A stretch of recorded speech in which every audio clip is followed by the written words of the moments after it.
Hello, it is December 15th, so we're right back at it as usual. And today's tea is the Organic Calming Chamomile. Now, again, I did actually preview this on the back of the box because I was getting a list of potential ingredients that I'd need to talk about. So I did know that I was going to have a chamomile, and I did know that the only ingredient in this tea is organic chamomile. So you might be thinking to yourself, oh good, a short video. No. I'm going to find a way to lecture about it, as usual, which I also indicated in an earlier video that I would find a way to ramble on at you about pretty much anything. Again, maybe the 43 people who have actually seen any single one of these. And again, you know, my 6 subscribers. It's fine. I do this for me. The Organic Calming Chamomile, you are going to steep for 5+ minutes at 95 degrees Celsius. So I am going to go ahead and smell check this, pop it over and look at it, and then we are going to start the steep. I don't know what to say except for the fact that it smells like chamomile. If you've never smelled chamomile before, it's vaguely minty and slightly sweet. Yeah, I think that's about an accurate statement there. Vaguely minty, slightly sweet.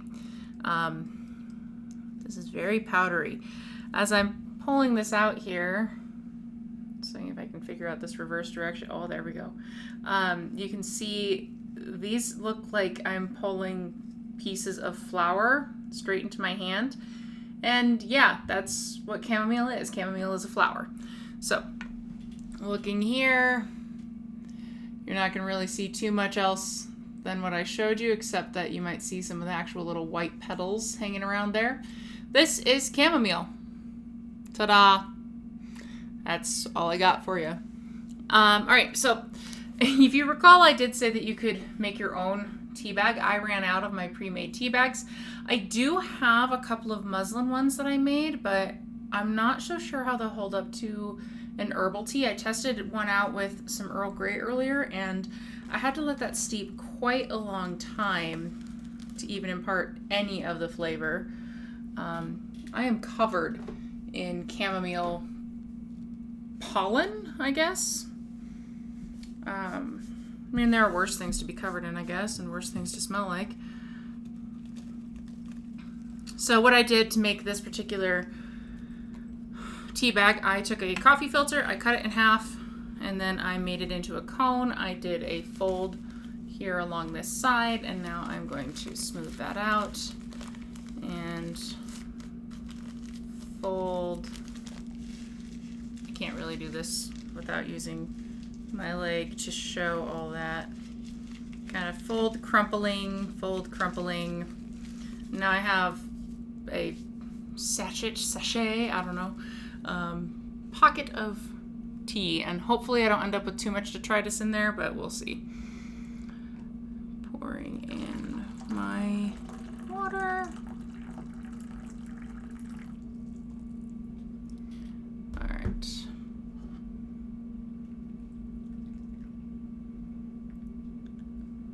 It's not super promising because some of my folds are already undoing there, so I'm probably going to be ingesting quite a bit of chamomile flower here.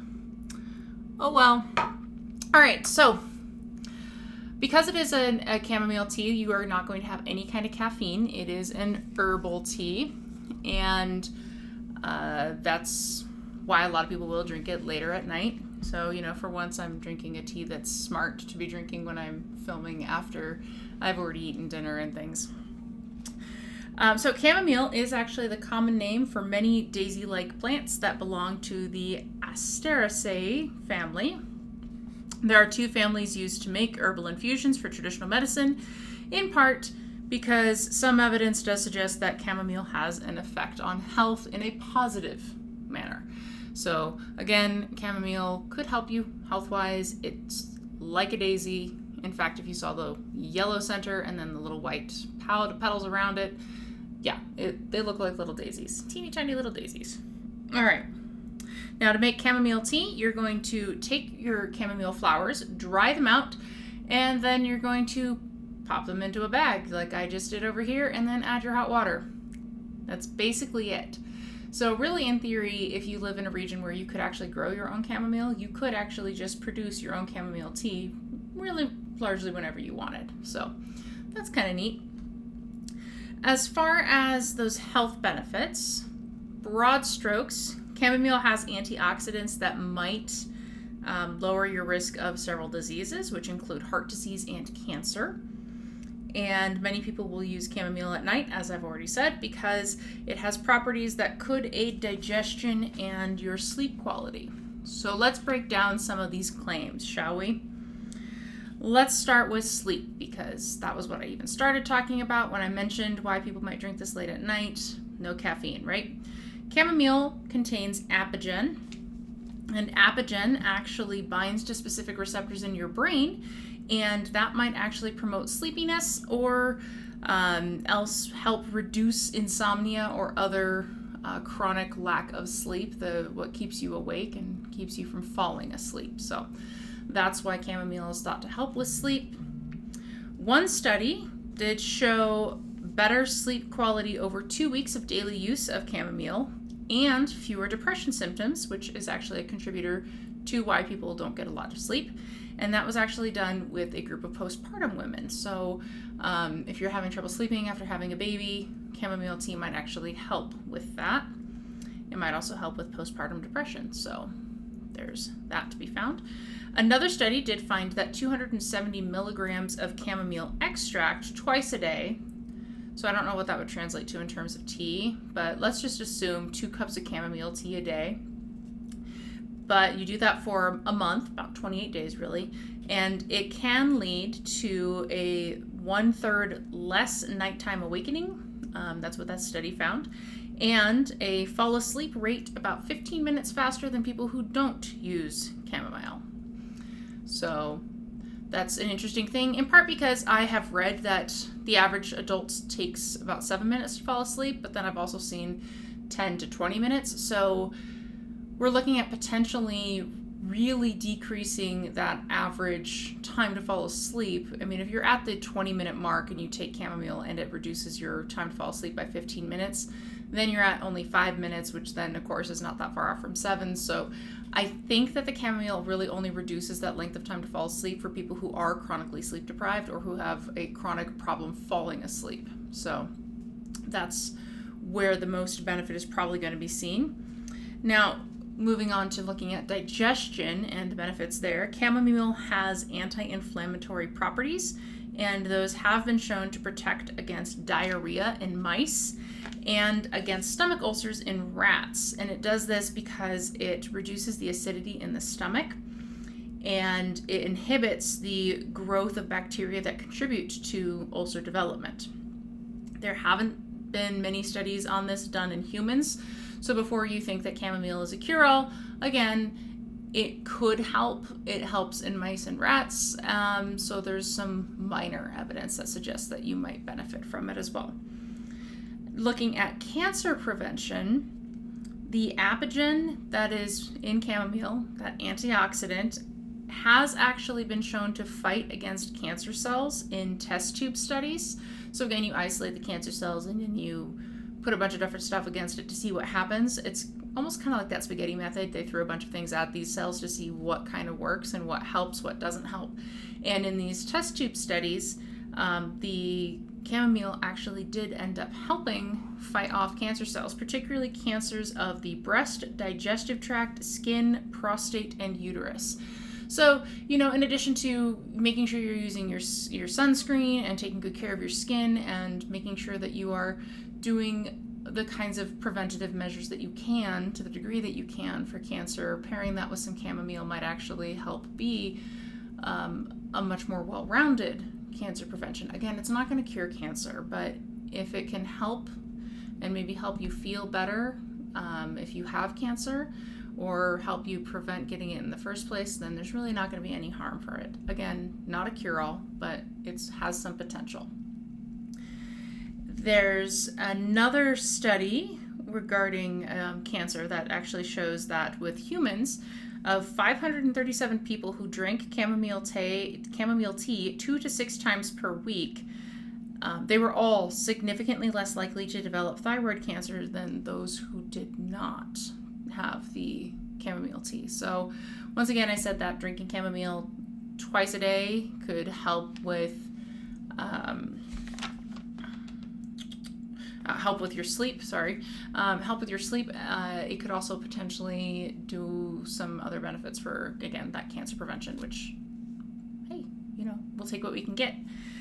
In addition, chamomile's anti-inflammatory properties protect your pancreas, and your pancreas produces insulin, so there's the benefit of chamomile actually helping control your blood sugar levels because it helps make sure that your pancreas isn't as damaged so it can actually continue regular function. Then there's also chamomile's flavones, which is a type of antioxidant as well. And they have been studied for their potential to lower blood pressure and cholesterol levels, which thus means that chamomile could help with heart disease, because those are the two factors that really contribute to heart disease. However, as I keep saying, with all herbal remedies, do use caution. Don't assume that anything is going to be a cure-all. Don't assume that every herb out there is safe. That said, chamomile is pretty overall harmless. You're not really going to suffer many side effects from it, unless you're allergic, which if you're allergic, don't drink it. Seems obvious. Now, as far as the growing region, chamomile does grow natively in Central and Southern Europe, and it blooms in spring and summer. It likes to have full sun or partial shade, and the soil pH that is ideal for chamomile is 5.6 to 7.5, so it likes a pretty neutral soil range. It does best in climates that do not top over 100 degrees Fahrenheit, so if you happen to be in a very sunny, warm, summery type climate like I am, you want to make sure that you at least bring it indoors or definitely into that partial shade so that way it can actually thrive.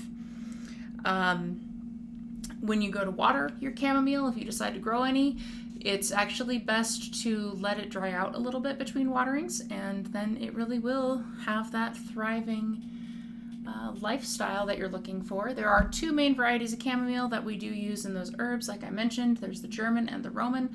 The Roman tends to be, from what I was reading, a tiny bit more sensitive and picky than the German one. So just be aware of what type of chamomile that you are looking for. And looking at that, that is all I really have to say about chamomile. Talked probably longer about chamomile than you expected me to, but definitely not as long as I have on other videos. So looking over here at my steep, it's a very, very, very light green, and I just dumped flowers into my tea. Oh no. Well, I'm going to be drinking that. So aside from all the particles that I just sent into my tea, it's a very clear color, and that's pretty typical of all your chamomiles. Okay, I don't want to drink that. We're just gonna move that guy out.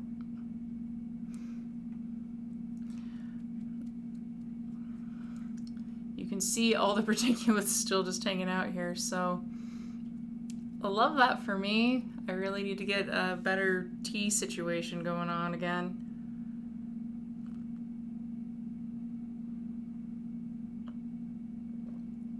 You know, the smell hasn't changed, which I was smelling as I was going in for the sip.